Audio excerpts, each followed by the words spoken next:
In June, India's inflation declined further to 2.1%, its lowest level in over 6 years. Food inflation was in negative territory for the first time in nearly 74 months, with pulses and vegetables driving down food prices. The Reserve Bank of India has already cut rates by 100 basis points, and the policy rate now stands at 5.5%, compared to 6.5% at the start of the year. But can interest rate go down further, or is such a low inflation such a bad thing for the economy? We have with us Aditi Nair, Chief Economist ICRA, Rajni Sinha, Chief Economist CareEdge, and Shweta Ponch, Policy Editor at Moneycontrol, to discuss the issue more. But before I go on to my guest, let me just take our viewers through a few graphics to explain the issue. Now, if you look at it, India's inflation was at its lowest level in about 77 months, declining to 2.1%. It stayed below that period for a considerable point of time. It has been in that sense. If you look at food inflation was even at its lower level from that at minus 1.1%, and from that vegetables and pulses were actually driving down prices. Vegetable inflation was minus 19%, pulses was minus 12%, near to minus 12%. Services and core goods, on the other hand, have risen faster. They've gone to 4.99%, which is about a 24-month high, and same with core goods as well, which is 4% here. Let me first go to Aditi. Aditi, can you explain this figure for us? How have we reached the other end of the RBI's 4% mark? Thank you, Ishan. So, it is largely being driven by the base effects. Last year, in the same month, inflation was at a multi month high, and vegetable prices in particular had shot up very rapidly in that period. And therefore, when we look at the current year, there's a couple of things. One, of course, we've got this base effect that I just talked about. And also, the normal seasonal rise in vegetable prices has been a little slower than what we see in normal months. So even if we leave aside last year, which was an aberration, even otherwise, the seasonal uptake has not been as rapid this year as what it has been in several years in the past. So the combination of these two factors is leading to this deflation in food inflation and pulling down the headline CPI inflation trend to what has been normally pretty elusive, which is the lower end of the 2 to 6% medium-term target that the MPC and the RBI have for themselves. Rajni, core has been moving up. It's been moving up for the last few months. What does that mean from a economic standpoint? Does it mean that the demand is healthy because the demand for goods are rising, and that's why it's leading to more inflation? Or is it more base effect in that scenario as well? Because I remember core was lower around last time. So, Ishan, yes, you're right. If we look at the core inflation that has been rising, and in the last month it touched around 4.4%. But I wouldn't say that's concerning, nor would I say that it's a reflection of demand in the economy. Because if you look at core inflation, it's not broad based. It's very confined to a particular category. So we are seeing high inflation in personal care items, but otherwise, if you see core inflation is also not high in other items. So it's mainly, gold and silver price spike that we have seen in the last year or so that has been pushing up core inflation. But otherwise, if you look at the demand side push on core inflation, that's still not high. So I wouldn't say that core inflation is a reflection of demand side pressure picking up in the economy. Shweta, you've been writing about political economy for a long period of time. What does this low print mean from a political economy perspective? Elections are due in Bihar in a few months, and there are elections across the country also. Would the government celebrate this as a win scenario?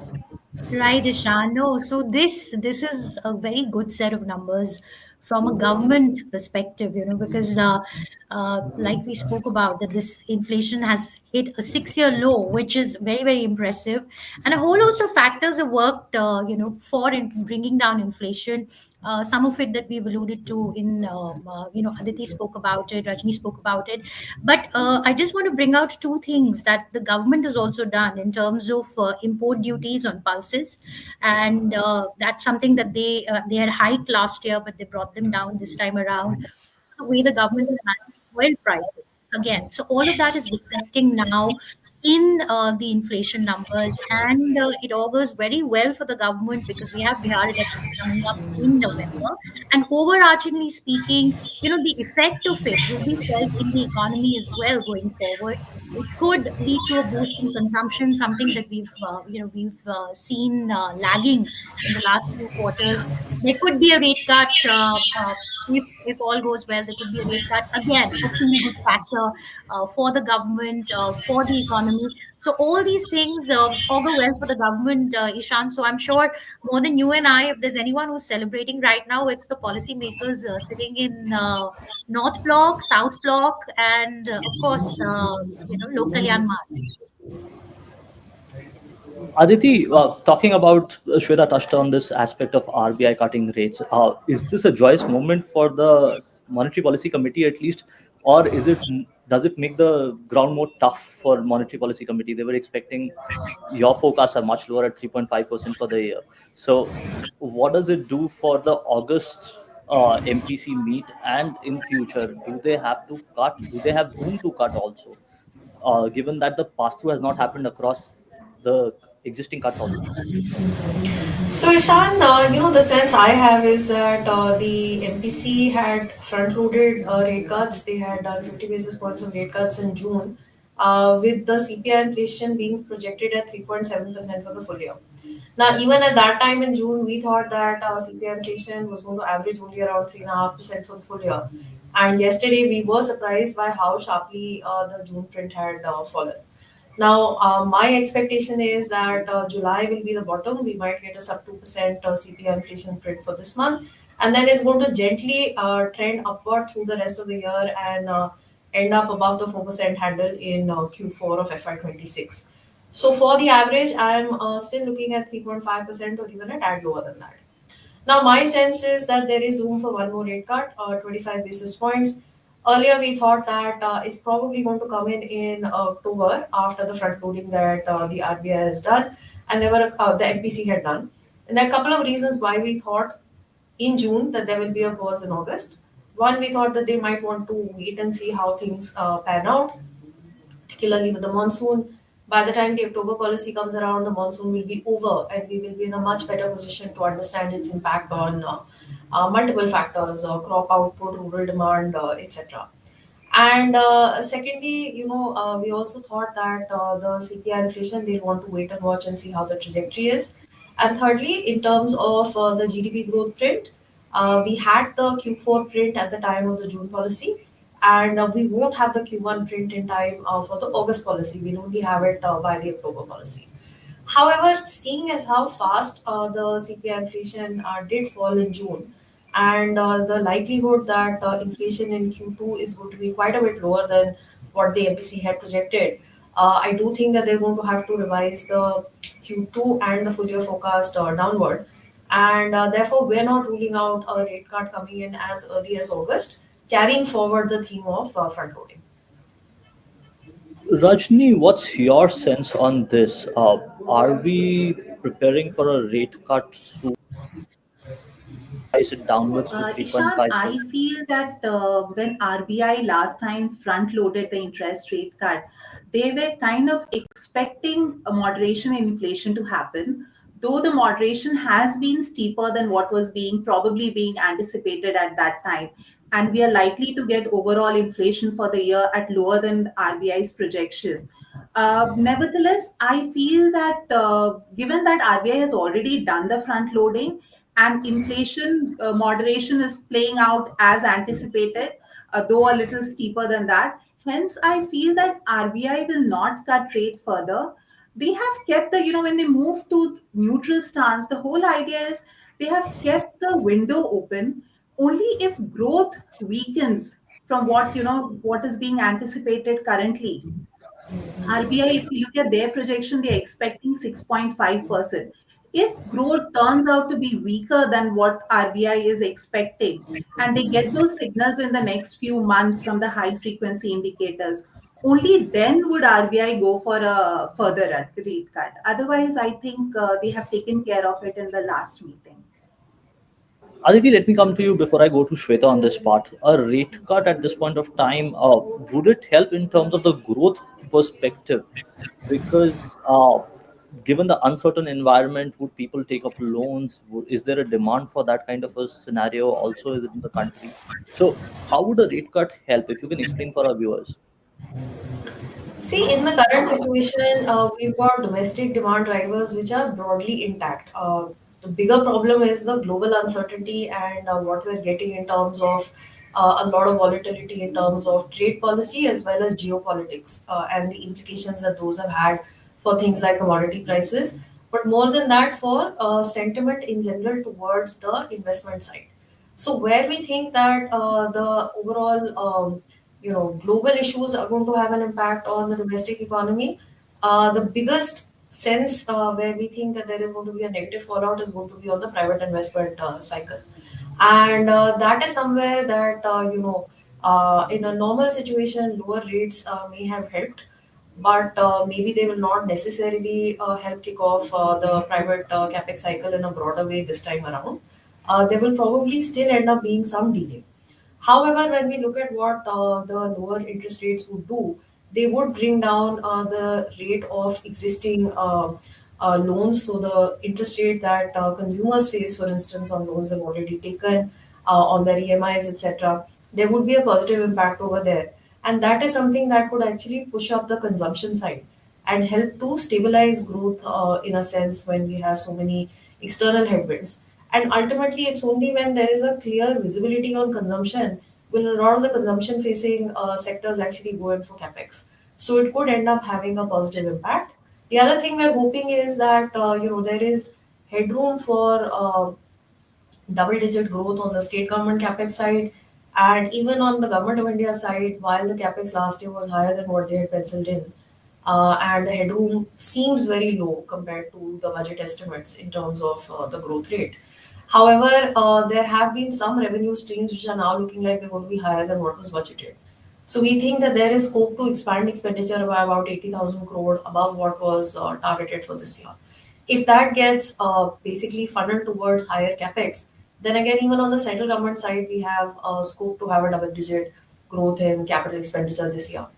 An early kickoff of these drivers of growth would definitely help to stabilize growth rates in the first half of the year.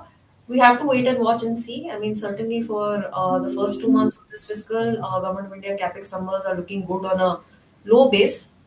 So, how the momentum continues through the monsoon months, that is something that we're waiting to see. Shweta, I'll bring you in on this point because we've been talking about capex and the consumption part. What is your reading? You've been talking to a lot of policy guys on this regarding the consumption cycle. We've talked about how urban consumption has been a problem somewhere, right? The lower segment and the higher segment. We'll take that to Rajni and Aditi as well. What is your reading Right. till now? Right. So, if we were to look at how consumption is panning out, and if you just look at the numbers that have come in, we see consumption, especially at the lower end, slightly somewhat subdued. But higher end products, we've seen a fairly robust consumption there. So, and that is something that the government has been also mindful of. But I do think that timely monsoons, could potentially change that, and low inflation. So these two things together could augur well for the rural economy. So again, a lot of people have spoken about the K-shaped recovery, and we have two economists here who can speak in greater detail about it. But that is something that has been on the minds of policymakers: the K-shaped recovery, and the widening gap, the widening consumption gap between those at the bottom of the pyramid and those that are well to do, and so on.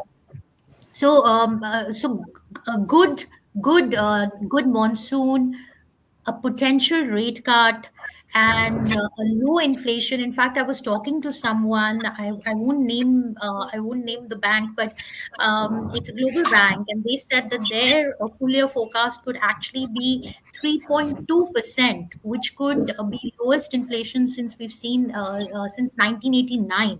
So if that were to happen, it seems like this year we could actually see a bit of a turn in our consumption story, and that it could be a feel good factor in the economy.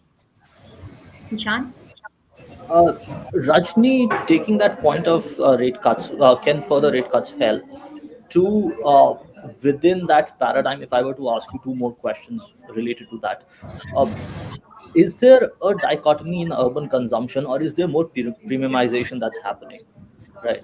And the second part of that question is, how is a rate cut more important, or is the GST rationalization at this point of time more important from that perspective? Because the government has already delivered on the tax front. So what's the more important aspect in this? Okay, so I'll take the consumption question first. So, like Shweta highlighted, in the near term, there are some positives for consumption. We are seeing inflation coming down. Monsoon is good. This year, the income tax burden has gone down. So, these are definitely near term positives for consumption. But there are some longer term concerns which I would like to highlight on the consumption front. So, if you look at the employee cost for corporates, that has been coming down. And that, I wouldn't say the growth has been coming down, the growth has been moderating. So, we had done a study with some sample of some 700 companies, listed non financial companies. And what we observed is that the employee cost has in FY25 has moderated to around 7% from growth of 10% between the period of say FY19 to 24. So there is some moderation in employee cost, and more so the worrying part is that specifically if we look at IT sector, the employee cost has gone down quite significantly. The growth has gone down to 5% from a high of 15% that we had observed between FY19 to FY23. So, what I'm trying to highlight is that if the employee cost is going down, that is a reflection of what's happening to household income. So, we are concerned on that front. And it's not just, even from PLFS, if you look at what is happening to wage growth, in real terms, wage growth has been very, very feeble in the last few years. And another aspect that we checked is as to what is happening to headcount, specifically for IT sector. Because IT, if you look at urban consumption, IT is like the backbone of urban economy. A large part of urban population is employed in the IT sector. And there we are seeing that the headcount was kind of flattish in FY25. We looked at a sample of five major IT companies, and we observed that the headcount was flattish in FY25 and it had seen a contraction in FY24. So the aspect that I'm highlighting is that household income is getting impacted somewhere. And that is also getting reflected in what we are seeing on the consumption front. So this dichotomy that we are talking about, the aspect that we are talking about as to the higher income category, while we are seeing consumption spending happening, it's weak in the lower income category. That's also kind of being, this argument is being supported by the data that we are seeing on household income. So these are some of the longer term issues that we need to handle in terms of wage growth, in terms of job creation. This is important to ensure that the consumption growth remains strong in the economy, because only when the consumption growth is strong will private investment also pick up. And to add to all the concerns on the consumption front, the other concern on private investment is the whole concern around the global uncertainties that we are going through. So I think it's a combination of these two factors which is putting pressure on consumption and investment. But having said that, yes, there are some near-term positives for consumption that should be supportive of consumption. And on the investment front, we are seeing good investment by center as well as state. That would also be supportive of overall investment in the economy. But yes, these are some of the broader issues that needs to be handled. Now coming to rate cut and GST rationalization, I would say that rate cut. There's only so much that rate cut can do, because when it comes to pick up in private investment, it would also be dependent on whole lot of other factors. The important factors being what's happening to the demand in the economy, what's happening to economic, how much of economic certainty is there. So those are the factors that will also have a strong bearing when it comes to private investment. So a rate cut may not be the only way right now to further support growth in the economy. Hence, I feel that RBI could, like I mentioned earlier, RBI could wait unless growth situation worsens from what we are expecting right now. If the global uncertainty becomes much more severe and we start fearing that growth could go to close to, like, say, 6% or so, then RBI could look at the further rate cut. GST rationalization, it depends in what form it comes. But yes, any kind of further relief to the consumers will definitely push up consumption in the economy. But it really depends on in what form the GST rationalization comes. And the other aspect that the government will have to be mindful of is what happens to, central finances are in good shape, but they'll have to take care of state government finances also. So those are the two aspects that we'll have to look deeper into for GST rationalization. Aditi, I was looking at the IIP numbers, and within that, the consumer durables and non-durables, and they have been negative. There has been contraction in both consumer durables and non-durable sector in the last month. Uh, what do you make of that from a urban consumption perspective? Rural, we know if a good monsoon is there, probably it would pick up. What do you make from that? And from the GST rationalization point, how much would that help in terms of boosting growth? Because of course, our economy, private finance, final consumption expenditure is about close to 60%. So how does that play into the equation in terms of growth? So, Ishan, firstly, the IIB is highly dated. So, we have to take what it's telling us with a pinch of salt because the base pertains to such a long time ago that a lot of what we're consuming right now was not even, conceived at that point in time. So, not the best indicator of what's happening with consumption. Secondly, of course, imports as well are there. So, it's not only domestic production that is going into consumption, but imports as well. And therefore, the picture that we need to sew together is much wider in terms of urban consumption than simply what the IIP data is telling us. I'm not going to repeat what Rajni said. Broadly, to my mind as well, consumption is very uneven. There are sectors that are doing well, where wage growth is high, where headcounts are being added, and we are seeing, those sectors churning out possibly better consumption opportunities for the people working there. Even within urban consumption, if you look at an income-wise distribution, I think it's also the middle income group which is struggling quite a lot with the high inflation that we saw last year and things like growing children, aging parents. A lot of it also adds to your spend which is required. It's not just a matter of inflation on a fixed basket of goods.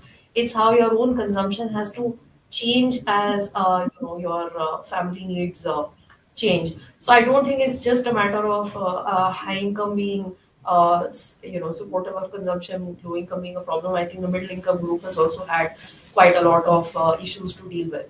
And rate cuts, we started the year thinking we'll have 50 basis points of rate cuts. We already got 100. We're waiting for the final 25 basis points rate cut, whether it comes next month or it comes 2 months after that. I mean, that's what we're debating right now.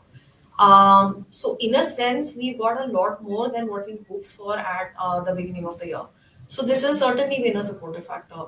The income tax relief again that we got in the budget, that's setting us up well for the kind of uncertainty globally that erupted in the period after the budget, in a sense. So from March onwards, we've been in a new heightened phase of uncertainty. GST rationalization certainly, but it's not something that will happen very easily or very quickly. As Rajni said, I mean, you have so many states to take on board. Their own fiscal situations are very, very disparate. Some states get a lot of tax from the center because of the way that the finance commission norms are set up. Other states are much more dependent on their own tax revenues in their overall revenue pie. These things are going to affect how they're going to think through the GST rationalization process. And of course, we have the new finance commission that is currently underway. The report is expected to be tabled, I suppose, next year before the budget. and that is also going to guide how the state's revenues are going to look like from FY27 onwards. That's something they will also want to keep in mind. And then beyond that, we have the Pay Revision Commission that will be set up and present its award. So that over the slightly more medium term is, and again, something that would be positive for consumption. But I think right now we're still in a period of flux. There are things which are supportive, like the rate cuts, like the income tax cuts, like the monsoon, and hopefully we'll have a clearer picture in a couple of months. Shweta, what's the thinking on the GST rationalization part? We've seen stories crop up everywhere. Yesterday there was one, I think, in the Indian Express, which was talking about Amit Shah taking a meeting to drive a consensus on that part. We've heard about the 12% rate going, the tax slab. But I was talking to somebody, they were like, if it goes, how do you place the items is an issue. Which items do you move to the lower rate? Which items do you move to the higher bracket? Meanwhile, the revenue neutral rate has come down to about 11.5%. So, what's the government's thinking there, and how is it planning out this thing? Right, Ishan. So, for all the factors that we look at in an economy, I think inflation probably stands out as one good luck factor because GST rationalization is a long pending reform. And Indian Express did that story about Mr. Amit Shah driving the negotiations. And why did he have to step in? It's because it's such a politically contentious issue. And that's what the Finance Commission is also battling with because I was speaking to some officials there as well. They've been going and meeting state leaders who've been coming back with a slew of complaints. So GST rationalization is a big reform which will take a lot of political heft to go through. Now the reason why GST happened was also because Mr. Jaitley had that political clout to get the state leaders on board. And now things are a little more tricky with the opposition ruled states, with elections coming up in some of the states. So whether the government will be able to push this forward in the next, say, 2 to 3 months really remains to be seen. Also, how much of a priority would this be for the current administration? Because they're dousing several fires at the moment. You have a monsoon session coming up, and a lot of questions are going to be asked of the government in that session. You have the plane crash, you have the Pahalgam attacks. So inflation really is their only hope at the moment, where they can talk about that we managed inflation and look at the numbers that have come in. But overarchingly, Ishan, to answer your question, GST rationalization is a reform that's been in the pipeline for a really long time. The 12% rate, we've done several stories around it. But do we see it as a number one priority of the government at this point? I don't think so because you have several other things that are working out simultaneously of the Indo-US trade deal. So there's a lot that's going on at the moment. So I don't see much movement on that, at least in the next quarter. But one never knows really what will happen. But yeah, so politically it's a very very tough one, and you need somebody like a Mr. Amit Shah to push this forward. Rajni, moving to you, there are two aspects. One is the wholesale inflation also coming down. That was a negative this time around. What does that do to the nominal growth numbers and then the associated debt to GDP or the fiscal deficit ratios? We've got a surplus dividend from RBI, which is going to help, of course. And the second aspect is, do you see your inflation forecast getting revised downwards because the government just removed the import duty, lowered the import duty on oil imports, which was a high inflation item, even this time around double-digit inflation. So how do those two questions round up for you? So, firstly, to answer your question on nominal GDP growth, yes, with CPI inflation and WPI inflation turning out lower than what was being anticipated earlier, this would bring down the nominal GDP growth. It's difficult to say as to overall what would be the impact of that on government finances on some of the ratios that we look at, fiscal deficit and debt to GDP. Because so far, we don't have much data on government finances as yet. So it's difficult to form a view for the whole year. But broadly, if you see the track record of the government, they have been able to achieve more than what they have committed on fiscal consolidation front. So, and if I look at the on the growth front also, like I said, right now we are in a situation where the growth, it's not a very worrying factor, the GDP growth, while there are some concerns. But I would say, compared to say 3 months back, when we were very worried about the geopolitical and all the global trade policy uncertainties, that has kind of abated, though we are still uncertain. But the impact of that on global growth and India is likely to be less than what was being anticipated earlier. So, in that sense, if the growth momentum is not very adversely impacted, I think government will stick to its will be able to stick to its fiscal consolidation path, and hence a little lower growth also is not going to very adversely impact these ratios. Now, coming to your question on our projection for inflation for the full year, we have lowered it down to around 3.5% for the full year average. But yes, we will have to closely watch as to what's happening to specifically to food price inflation. And because the momentum is turning out, the fall in prices is turning out sharper than what we were anticipating. But right now, our projection is at an average of 3.5% for the year. Aditi, on the inflation aspect, is there room to go down further? But I was looking at month-on-month increases, and vegetables actually are seeing quite an increase in month-on-month basis. Tomato is up about 37%, potatoes up about 5%, onions about 2%, coconut oil is about 10-12%. And how does the government reducing the duty on raw processed food oil, raw food oil help in this, edible oil help in this regard? So, Ishan, if I talk more broadly, the month-on-month increases that we're seeing right now are normal for this period, and we had a very muted uptake through the early part of the summer, and then going into the early monsoon, and now we're kind of getting to what is relatively normal for this period. So, I'm not terribly worried. Right now, my inflation average for the year is actually tracking a little below 3.5%. But I'm not lowering it because, like Rajni said, the momentum is turning, and we want to see how things move over the next couple of months, a couple of weeks, before taking a call on whether actually we need to lower the inflation forecast below 3.5%, or is it fine over there.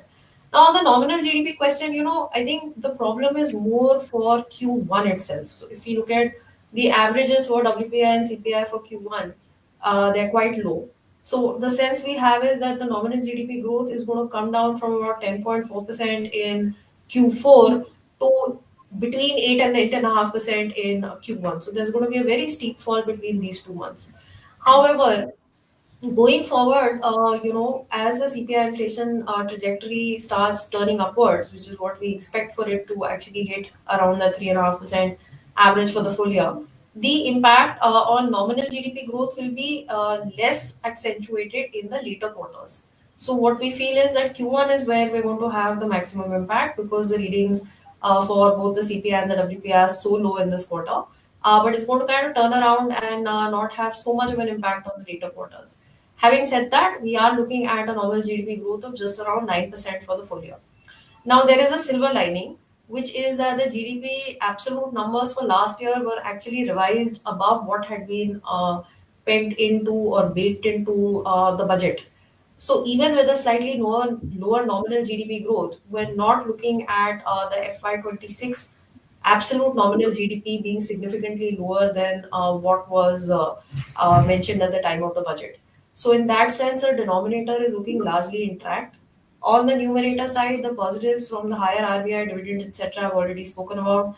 We think that there is a revenue cushion, and if anything, we think that the government of India has the scope to be able to increase expenditure beyond what they budgeted and remain at the fiscal deficit to GDP ratio which they had targeted in February. Shweta, last question to you. Is the government looking at these scenarios of actually bringing down the fiscal deficit ratio much further, or is it actually thinking about this RBI dividend more from a spending perspective that let's do capex right now when we can do it? Good question, Ishan, and I wish I had a direct answer for you on that what the government is thinking on whether they'll use it to boost capex or to keep their fisc under check. But largely, if you see, the government has been spending on capex, and that's been their that is how they've really gone about it, and they believe in being fiscally prudent. So at this point of time, with the Bihar elections, and then you have elections next year as well, I would see that capex spending would stay up, because we know that the private sector has been somewhat reticent, and the uncertainty is going to continue. And until there's a boost in demand, we don't see the private sector really stepping in. So the government will, in my assessment, continue to step the pedal on capex spending, because that is one sector which has a multiplier effect on the economy, and that's something that we really need at the moment. Also, that's one sector which will give you jobs, which will give you incomes. And keeping the politics aside, at a time when hiring projections from companies are looking fairly muted, government has to step up to be seen as a key employment generator. We've seen Prime Minister Modi announce so many Rozgar schemes. He's going to be in Bihar, handing out Rozgar cards and so on. So all that, where are the jobs going to come from? Those kind of jobs are going to come from construction activity. So that's where I see the government really focusing on. But having said that, I don't think it's going to be a decision between keeping capex going and fiscal deficit. I think they're going to try and pursue what they have done in the past as well. Keep the capex up, but keep the fisc under check as well. Thank you. Thanks a lot. Thank you, everyone, for coming on the show. It was great having you to discuss this. We'd love to have you again back soon. Uh, Thank you. Thank you, Ishan. Thank you.